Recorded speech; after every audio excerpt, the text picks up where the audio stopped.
shall pay any price, bear any burden, meet any hardship, support any friend, oppose any foe to assure the survival and the success of liberty. We want to start off by saying that our thoughts and prayers are with the families, friends, and all those affected by this senseless act of terror at Robb Elementary School in Uvalde, Texas, Buffalo, New York, and the many other people and places that have been affected by such heinous violence. This government has already made it a Second Amendment issue. They will tell the world that the only path to justice is the socialist left agenda that will strip us of our right to bear arms, and those that are suffering from these unprovoked attacks will be forgotten. Government and liberals are always talking about someone writing their opinion about the meaning of the Second Amendment. Honestly, we believe the men who wrote and signed the Constitution meant exactly what was written. Even an educated people with the slightest amount of common sense can tell that the First and Second Amendments were simply designed to protect the future of everything that so many had just died fighting for. Our opinion is not just based on the words written but the values and morals of society at that time.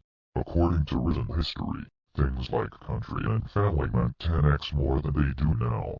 Defending and protecting them were virtues of most every man, even among our enemies. Twisting words about such things among men like this would most likely have led to death. What we are seeing today is the perfect, so to say, storm to create an atmosphere for division, unrest, crime, and violence, topped off with irresponsible gaslighting, narcissistic tendencies sprinkled evenly with treason. And it was created by the globalist elite, nurtured by the socialist left dams, encouraged by the Biden regime, and spoon-fed by the mainstream media propaganda machine to instill fear, indoctrinate with dependency, and warp the mind of the weak. They did it by taking the patriotic Christian family element out of our children's education, replacing it with a hateful sense of gender and lack of responsibility for your own decisions and actions. They elevated entitlement over hard work, the criminals over the law enforcement, hypocrisy over truth, and evil over good. Add some critical race theory, civil unrest, a pandemic, food and necessity shortage, inflation, a failing economy, open borders, and threat of nuclear war. It will cause fear and hatred to fuel the desperation which makes crime and violence skyrocket.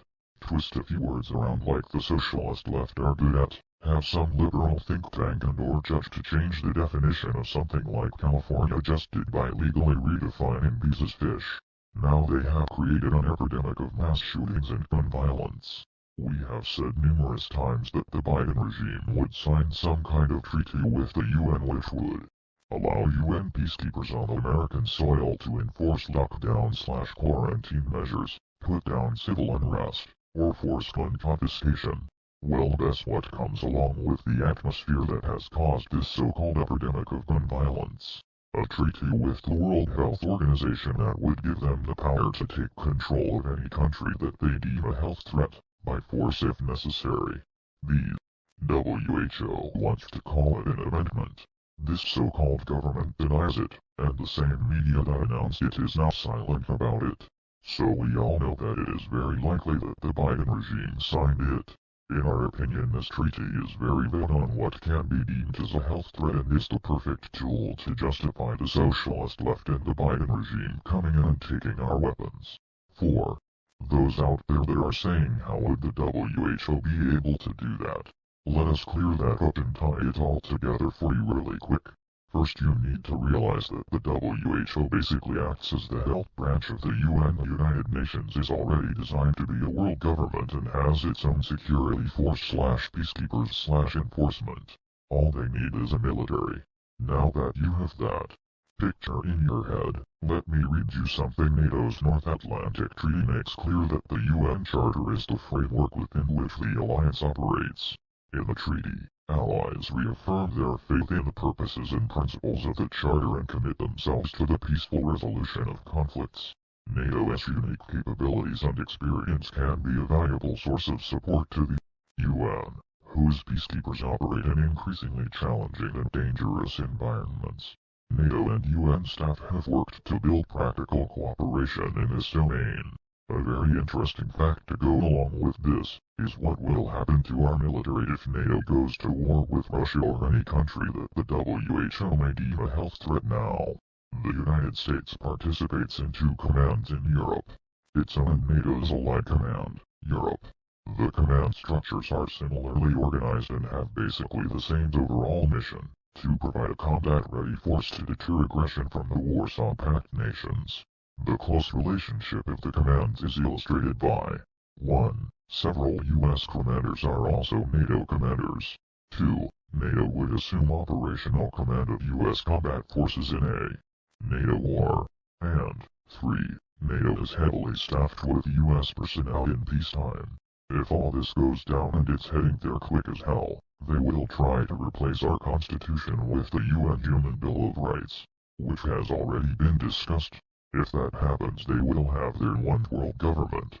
We do not believe in conspiracy theories, but when it is happening right in front of your eyes, it is certainly not a freaking conspiracy and damn sure not a theory, no matter what anyone tries to tell you. For those that have always said that it would never happen, here's the memo that said it possibly could. It should paint a clear picture of what will happen to freedom and liberty in America. First, before we go any further, One Republic Society does not advocate for violence, but we advocate for the Second Amendment all day every day. And there is a big damn difference. A well-regulated militia, being necessary to the security of a free state, the right of the people to keep and bear arms, shall not be infringed. We have taken an oath to support and defend the Constitution of the United States from all enemies, foreign and domestic. It is the responsibility of we the people to protect and defend our country, our homes, and our families. Our ones are here to help us provide our family and our communities food to survive, secure shelter so they may rest, and safety from the evil that is fueled by the tyranny of those who seek control of their fellow man. They are already trying to take our liberty. They want to hand over our independence to a foreign entity, and if you hand over your guns, you will be handing over your freedom as well. So many people have chosen simply not to get involved, not to get involved until armed conflict, not to get involved because of the labels placed on us by the socialist left and their minions, or not to get involved because of possible repercussions from the federal government or one of its agencies. You're not going to have a choice much longer. They have been coming after us all along, and now they are at the gates. This has always been bigger than a few patriots facing censorship, imprisonment, or even death. It's about our families living under tyranny and our children facing a future without freedom and liberty. We must fight for it now so that we may remain a nation of freedom instead of a nation gone under. 1. Republic Society is a national patriot organization formed around a militia. Horse patriots are involved in many different grassroots and community actions across our country but maintain our purpose as a militia. Join or support us. Ours builds a network of support and supply for our militia and our communities. Go check our website out and contact us for more info. Our staff will be happy to answer any questions or concerns. If we do not fit what you're looking for, form a neighborhood militia, join a local, state or national militia, and be willing to work with other militias. Our country is in need of good patriots to preserve and defend freedom and liberty for our nation and those we hold dear. South Carolina primaries are on June 14th. Get out and vote like your freedom and liberty depends upon it, because this time it truly does. We support Lauren Martell for Attorney General, Trucker Bob and Zoe Warren for Governor and Lieutenant Governor, Keith Blanford for Secretary of State, and many more great patriot candidates of the people. We are proud to say that these patriot candidates will fight for the people and not for their pockets or some anti-American/socialist left. 1. World Agenda. If you're looking for some great Christian patriot content, please check out our affiliate the Patriots Armor. They will help you put on the full armor of God, keep it and maintain it so together we may stand against the tyranny of evil men. Also, in these unprecedented times, a little patriotic metal artwork for your home, office, man cave or shed can boost morale and help you stay motivated, and honestly a lot of us could use that right now. Or you might just want to go cut some shit up with your plasma cutter. Either way, check out PD Plasma. They got what you're looking for, or they will make it. If you enjoy our content, please hit the subscribe button, like and share. We do not charge for subscriptions or for our content on any of our platforms, but can support our work by following the link in the description below or going to our website. All links to any helpful info and our affiliates are also listed in the description below. Thank you all for listening to Liberty or Death Unfiltered. Remember, be brave enough to defend it in a world afraid to keep it. We are one Republic Society.